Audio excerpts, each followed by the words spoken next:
안녕하십니까. 지식문화협동조합의 유명종입니다. 오늘은 한반도 문제 해법, 문제는 경제다라는 주제로 잠깐 살펴보는 시간 갖도록 하겠습니다.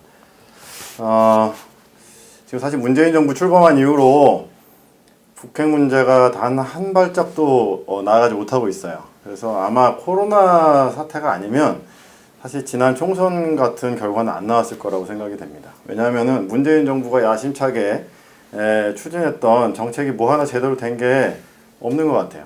경제 문제가 사실 코로나 사태에 덮였는데 사실 가장 중요한 게 덮인 거는 사실 남북 문제입니다. 사실 2018년도에 그 남북 정상회담 때 엄청나게 사실은 뭐가 될 것처럼 생각을 했죠. 근데 그 이후로 2년간 된 게 아무것도 없는 거예요. 그러니까 북한 입장에서 보면 엄청 열받을 수밖에 없죠. 그러면 차라리 중매를 하려면 제대로 하든가 뻥을 치려면은 제대로 치던가 뭐 이렇게 얘기하지 않겠습니까? 근데 엄청나게 막 했으니까 얼마나 열받으면 연락사무소를 폭파시켜 버렸겠습니까? 그래서 좀 과격하다. 근데 그 정도로 나는 열받았다라고 하는 이제 북한식 의사 표현이라고 생각이 됩니다. 그러면은 왜 그렇게 아무것도 못하고 있는가가 저는 계속 궁금했어요. 왜 아무것도 못하는가? 그래서 요번에 이제 발표를 준비하면서 생각을 해봤는데, 이것은 이제 저는 내부 변수, 우리 한반도 내부자의 문제가 아니라, 외부의 관점을 좀 도입해서 좀 살펴보려고 합니다. 먼저 미국의 패권 추구에 대한 문제이죠. 왜 미국은 패권을 추구하느냐? 이것은 막대한 경제적 이익 및 자국민의 우월적 지위를 확보하기 때문이죠. 이 맛을 보면은요, 놓기가 싫은 겁니다. 이 권력은요, 결국은 그냥 권력만 있는 권력은 별 의미가 없어요. 그래서 노무현 대통령께서는 정치하지 마라. 왜? 권력만 있었는데 권력도 써보지도 못하고 퇴임하니까 힘든 거죠. 그러니까 근데 오늘 확정 판결난 이명박 대통령 같은 경우는 권력으로 금권을 추구하다가 완전히 노후를 감옥에서 보내게 생긴 이런 상황이 되는 거죠. 그러니까 사실 권력이 돈과 연관되지 않으면 매력적이지 않은 건데 미국의 패권은요 엄청나게 매력적입니다. 왜냐하면 전 세계 경제를 좌지우지할 수 있기 때문이고요. 그리고 아시겠지만 서울공항이나 또 통관 없이 통과하는 주한미군 공항 그냥 이렇게 오산 에어베이스 이런 데로 딱 들어와 버려요. 미국 사람들이 우리나라에 그런 것들을 보면 엄청난 우월적 지위를 확보하고 있다. 그래서 역사적으로 동아시아의 전통적 강호인 중국이 일어나면서 이제 2차 세계대전 이후에 거의 글로벌 원톱으로 부상한 어떤 그 미국과 이제 힘겨루기가 시작되고 있는 상황이죠. 북한 문제의 키 누가 쥐고 있느냐? 네, 미국이 쥐고 있다. 그러니까 우리는 엄청난 착각들을 하고 있었던 겁니다. 문재인 정부가 들어서고 김정은이랑 문재인이 정말 이렇게 같이 손 맞잡고 해보자 하면 된다. 이렇게 하면 되는 줄 아는 거예요. 그런데 너무 낭만적이었다는 거죠. 저는 그래서 개성공단이랑 금강산 관광은 곧 복원될 줄 알았습니다. 곧 복원될 줄 알았는데 하나도 복원이 안 되는 거예요. 누가 제일 열받았냐면요. 개성공단 입주자 협의회 거기 계신 그 기업인들이 제일 열받았을 것 같아요. 그래서 박근혜 정부에서 가장 패착을 뒀던 정책이 저는 개성공단 철수 폐쇄라고 생각이 됩니다. 이거는 유지했으면은 미국도 이것까지 어떻게 건들기 어려웠을 텐데 우리 스스로 닫아버렸기 때문에 더 이상 어떤 그 교류 협력에 아주 킹핀이 없어졌다고 생각하고 있거든요. 그래서 대북 제재의 핵심은 미국의 이익과 직결되는 문제이다. 그러니까 이게 대북 제재를 하는 것이 미국의 이익이 되면 미국은 대북 제재를 하는 것이고요. 대북 제재를 하지 않는 것이 미국의 이익이 되면 대북 제재를 하지 않는 것입니다. 그러니까 대북 제재가 한반도의 이해관계랑 관계가 없고요. 미국의 이해관계와 관계가 있다. 이렇게 생각이 됩니다. 그래서 이 남북 간에 한 발짝도 못 나갔던 것이 뭐냐라고 보니까 좀 이름조차 생소한 한미 워킹그룹. 네, 이건 정말 일반 사람들은 이 워킹그룹 미국이랑 같이 일하는 건가? 워킹 같이 일하자는 구도인데 일을 하는 그룹이 아니라 일하지 말자는 구도죠. 이게 미국 사람들이 졌는지 모르겠는데 그냥 안 돼. 다 안 돼. 다 안 됩니다. 예. 그냥 워킹그룹 이후에 그냥 남북 합의문, 판문점 합의문은 그냥 아무것도 안 된 거예요. 왜? 대북 제재, 또 뭐 자기 미국의 독자 제재 다 걸린다는 거예요. 그냥 얘네들이 그러니까 유권 해석을 내려주는 거죠. 가장 무서운 게 뭐냐면요. 공무원이 갖고 있는 가장 큰 파워는요. 유권 해석입니다. 애매한 구조로 유권 해석을 내려주는 사람이 갑인 거예요. 그러면은 이 대북 제재 유권 해석을 누가 내리느냐? 미국이 내리는 겁니다. 유엔이 뭐 결정해도 유권 해석은 미국이 내리는 거예요. 그래서 유엔이 허락해도 미국이 안 되면 안 되는 겁니다. 그게 한미 워킹그룹이 그만큼 무서운 거죠. 그래서 이제 그 정세현 지금 민주평통 이사장, 상임의장, 부의장이시죠. 그분은 워킹그룹 이전으로 돌아가야 된다라고 주장을 해요. 근데 저도 그 부분이 맞다고 생각을 합니다. 미국의 복심, 그러니까 트럼프를 중심으로 한 그 보수 미 주류 공화당은 이 군산복 합체에 대한 이해관계가 굉장히 깊이 뿌리내리고 있다. 이걸 뭐 구구절절 제가 설명할 수는 없지만 어쨌든 굉장하다. 자, 세계 군비 지출 톱 10 국가 중에서 미, 중 빼고요. 일본, 한국이 2018년도에 9위, 10위 했습니다. 근데 2020년도, 가운데 게 2020년도 건데요. 일본이 7위고 한국이 9위입니다. 군비 더 올라갔어요. 그러니까 동아시아의 군비 경쟁, 우리 한중일 3국이 거의 세계 군비 지출 톱 10에서 엄청난 비중을 차지하고 있습니다. 그 외에 뭐 사우디, 중동의 어떤 패권 경쟁, 그리고 인도, 러시아, 그 다음에 나머지 서유럽의 3개국 정도이니까 동북아시아의 이 지금 3개국이 쓰는 이 군비가 어마어마한 거죠. 그러니까 결국은 이 미국의 군산복합체가 갖고 있는 이 산업적 영향력들을 적절한 긴장과 갈등을 유지할 수밖에 없는 구조로 가고 있다. 어마어마한 이득이 걸린 시장이기 때문에. 그러니까 미국이 봤을 때 동북아시아는 적절한 긴장이 유지되는 게 자국에 더 유익이 된다 그러면 계속 긴장을 유지하는 것이고요. 미국이 봤을 때 평화가 더 가치가 있다. 그래서 아예 뭐 자유무역이나 이런 쪽으로 더 발전시키는 게 이득이 된다라고 하면 그쪽으로 가겠죠. 이건 또 민주당과 또 공화당의 정책에 따라 또 다른 거예요. 이해관계가 좀 다릅니다. 그러니까 이게 미국 정치와 한반도 문제가 연동이 돼 있는 부분이 있다는 거예요. 미국은 사실은 지금 제조업으로 패권을 유지하고 있지 않고요. 달러랑 금융으로 패권을 유지하고 있는 경제 시스템이거든요.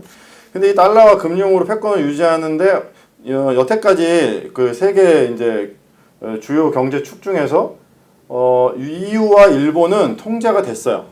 왜냐하면 EU와 일본에는 전부 다요 미군이 주둔하고 있습니다. 예. 그러니까 생각해보세요. 남의 나라에 자기 나라 군대가 들어가 있는 나라는 당연히 통제가 가능하죠. 왜? 까불면 혼나. 그냥 말 안 해도 이렇게 칼을 이렇게 내가 이렇게 안에 칼을 이렇게 겨누고 있는 상황이나 다름없기 때문에 통제가 돼요. 중국은 통제가 안 됩니다. 주한 중국군 없잖아요.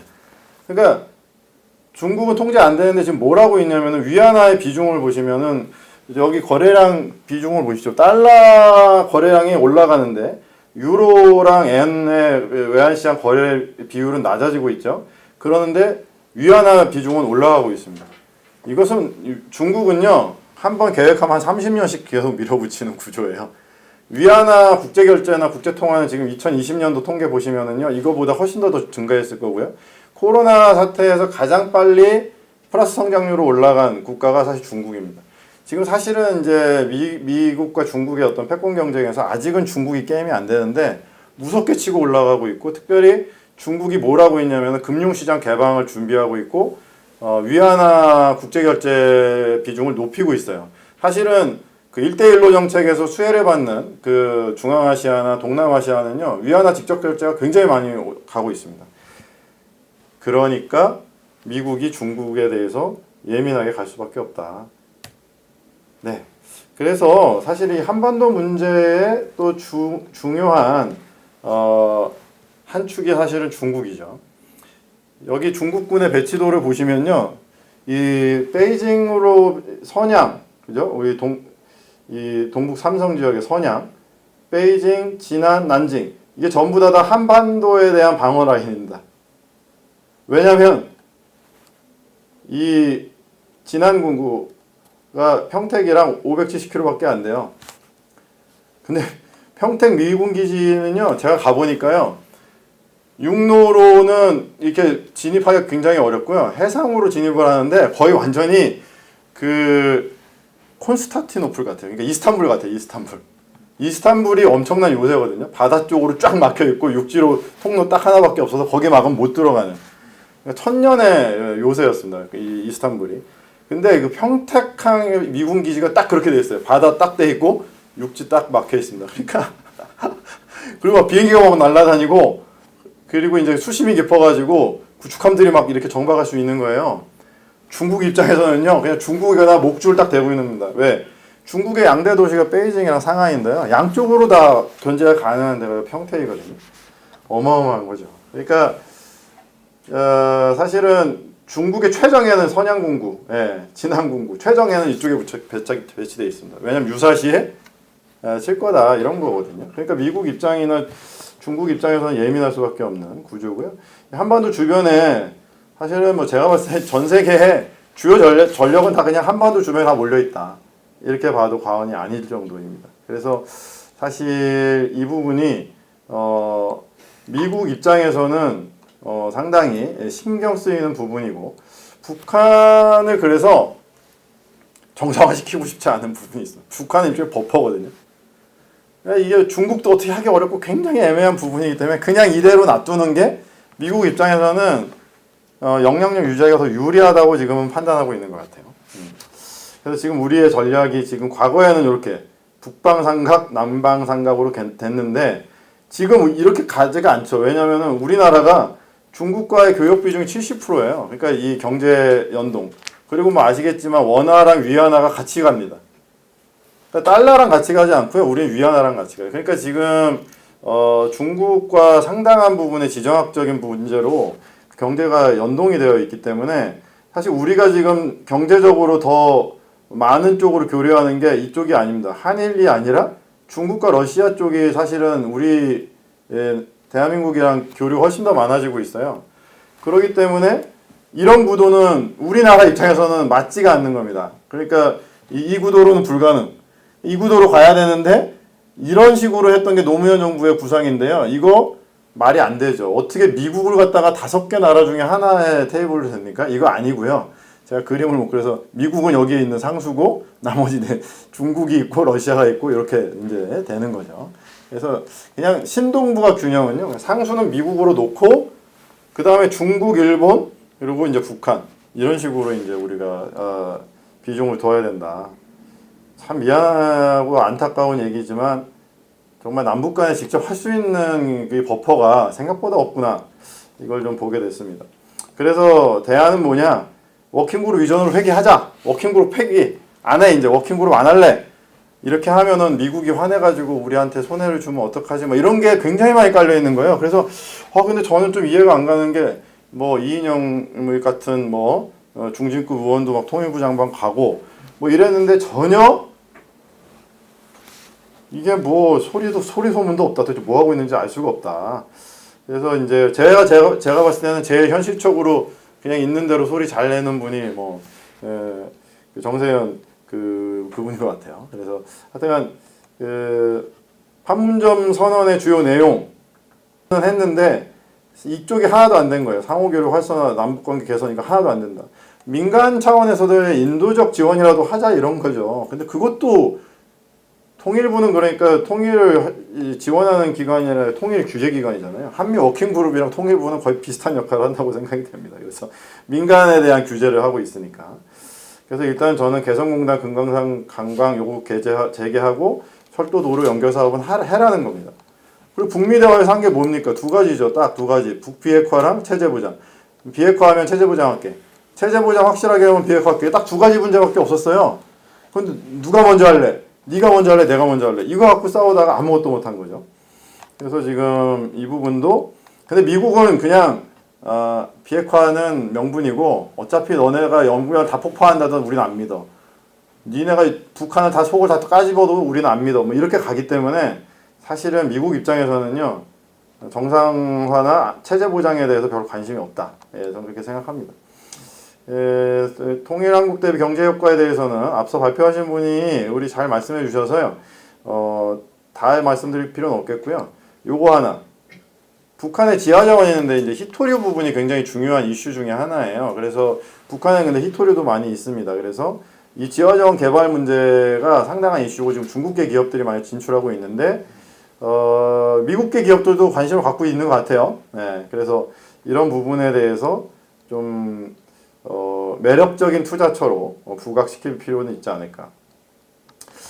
짐 로저스 이분은 참 우리나라나 한반도에 대해서 상당히 긍정적으로 보는 투자지 않습니까? 지금 통일한국에서 1인당 GDP가 2050년도에 보면은 OECD 2위라고 하는 아주 낙관적 전망들이 있습니다.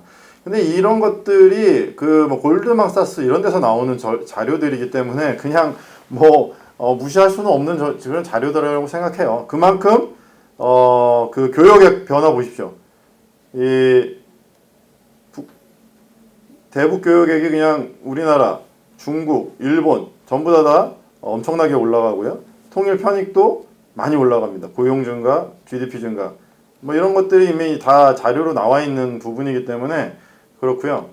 중요한 것은 지금 동북아시아 정세에서의 가장 든든한 미국의 파트너는요 일본입니다. 그냥 대한민국은요 일본이랑 비교가 안 돼요. 그냥 일본이에요. 무조건 일본. 근데 지금 이제 경제 규모나 모든 면에서 지금 우리가 게임이 안 되는데 이 자료를 보시면은 2030년 정도 되면 구매력 지수가 2025년인가 그렇습니다. 여기 밑에 잘렸는데 구매력 지수가 우리나라 점점 올라가고 있어요. 그래서 지금 사실은 물가가요 일본이랑 우리나라랑 비슷합니다. 우리 서울이 더 비싸요. 어떤 데는 임금 수준도 거의 비슷해졌어요. 그러니까 옛날에는 뭐 엔화 강세 뭐 이런 걸로 해가지고 일본 사람들이 막 넘어왔잖아요. 이제는 그렇진 않습니다. 왜? 그만큼 구매력이 남한 구매력이 올라갔다는 거예요. 이거는 뭐냐면은 앞으로 이 대한민국과 이 한반도가 거대한 소비 시장으로서의 준비도 돼 있다. 일본의 1억 경제가 있지만 통일 한반도도 거의 1억 규모까지 올라갈 수 있는 구조가 있는데 구매력 지수나 시장의 성장성을 보면 상당히 매력적이다. 그래서 이 동북아의 킹핀이죠. 그러니까 외교 안보적으로도 그렇고 투자 전략으로도 그렇고 시장적으로도 그렇고 그래서 지금 글로벌 이머징 마켓 순위가 뭐 요 정도로 계속 유지되고 있다. 그래서 저는요 미국이 이제는 정책을 바꾸는 방향으로 가기 위해서는요 돈을 많이 걸어야 돼요. 한반도에 돈을 많이 걸면은요 자기 돈 아까워서 도저히 못 뺍니다. 그래서 이런 식으로 투자를 점점 많이 하게 하는 그래서 지금 짐 로저스 한 명만 떠들고 있는데 뭐 버핏도 좀 떠들어주고 그래서 월가에서 막 투자가 막 들어오고 특별히 남북 경협주 같은 데다가 투자를 적극적으로 유치하기 시작하면 저는 이게 워싱턴 정치나 대북 문제에 대해서 상당 부분 그 변화를 도출해낼 수 있을 것이다 그렇게 생각을 해봅니다. 네, 이것으로 발제를 마치겠습니다. 감사합니다.